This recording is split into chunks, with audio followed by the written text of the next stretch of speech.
Thank you so much for watching productive study. आज हम जो टॉपिक्स कवर करेंगे वो हैं what are the programming languages, why to use the Java application and what are the applications of Java, history of Java and at the end how to install Java. So the first one is programming language. तो programming language क्या होता है? अगर हम अपने किसी दोस्त से बात कर रहे हैं या फिर हम अपने किसी फैमिली मेम्बर से बात कर रहे हैं तो हम अपनी मदर टंग यूज़ करते हैं, या तो इंग्लिश, हिंदी, ये सब लैंग्वेजेस में हम बात करते हैं उनसे। लेकिन अगर कंप्यूटर से हमें बात करनी है तो कंप्यूटर के साथ क्या होता है कि कंप्यूटर डज नॉट अंडरस्टैंड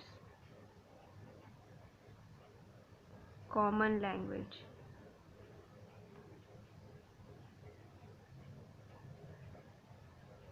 मतलब कंप्यूटर को इंग्लिश या कोई भी लैंग्वेज समझ में नहीं आती है, तो उसके लिए प्रोग्रामिंग लैंग्वेज डिस्कवर किया गया है। तो प्रोग्रामिंग लैंग्वेज क्या होता है? Programming language helps us to easily communicate with the computer। तो प्रोग्रामिंग लैंग्वेज क्या करता है? प्रोग्रामिंग लैंग्वेज में हम क्या करते हैं, हम अपना कोड लिखते हैं, तो उससे जब हम रन करते हैं तो ये प्रोग्रामिंग लैंग्वेज समझ में आती है कंप्यूटर को। तो इसकी वजह से कंप्यूटर क्या करता है, हमें प्रोवाइड करता है आउटपुट। तो कंप्यूटर को सिर्फ और सिर्फ प्रोग्रामिंग लैंग्वेज ही समझ में आती है। इसके लिए बहुत सारे प्रोग्रामिंग लैंग्वेजेस बनाए गए हैं, जैसे कि सी हो गया, फिर C++, देन जावा, पाइथन।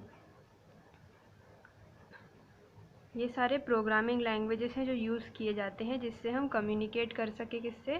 कंप्यूटर के साथ हम बातचीत कर सके, क्योंकि उसे इंग्लिश या अपनी नॉर्मल लैंग्वेज समझ में नहीं आती है। इसलिए हम ये सब प्रोग्रामिंग लैंग्वेजेस में कोई भी प्रोग्रामिंग लैंग्वेज यूज़ कर सकते हैं जो कंप्यूटर को समझ में आती है।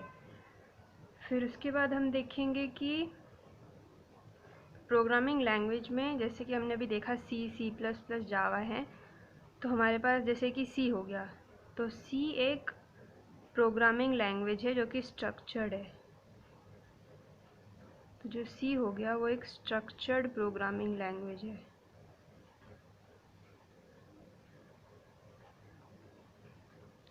तो सी में क्या होता है कि जब हमारे पास कोई प्रॉब्लम आता है, जैसे कि कोई क्वेश्चन है, तो हम क्या करते हैं, उसे जो कॉम्प्लेक्स प्रॉब्लम्स होते हैं, जैसे कि कोई कॉम्प्लेक्स प्रॉब्लम हो गया, उसे हम डिवाइड कर देते हैं स्मॉलर पार्ट्स में,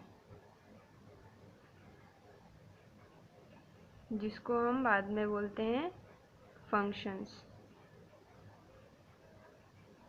तो इसे स्ट्रक्चर्ड प्रोग्रामिंग लैंग्वेज क्यों कहा जाता है? क्योंकि ये एक स्ट्रक्चरल फॉर्म में होता है और सब step by step process follow करता है। जैसे कि कॉम्प्लेक्स प्रॉब्लम्स, जो हार्ड प्रॉब्लम्स होते हैं, उनको छोटे छोटे पार्ट्स में डिवाइड कर देता है और उन्हें फंक्शंस कहा जाता है। जैसे कि हमारे पास अभी एक पूरा प्रोग्राम है, तो हमने क्या किया, ये पूरे एक प्रोग्राम को लिया और इसको छोटे छोटे पार्ट्स में डिवाइड कर दिया, और अब हर एक पार्ट इसका फंक्शन हो जाएगा। जैसे ये एक फंक्शन हो गया, फिर ये एक फंक्शन, ये एक फंक्शन, ऐसे करके ये इतने सारे फंक्शंस हो जाएंगे। तो इन सब को अलग अलग से सॉल्व किया जाएगा। तो इन सब को अलग अलग से सॉल्व करके एक साथ हम इस प्रोग्राम को जब एग्जीक्यूट करेंगे तो हमें आउटपुट मिलेगा। तो इस तरीके से सी काम करता है, इसलिए उसे स्ट्रक्चर्ड प्रोग्रामिंग लैंग्वेज कहा जाता है।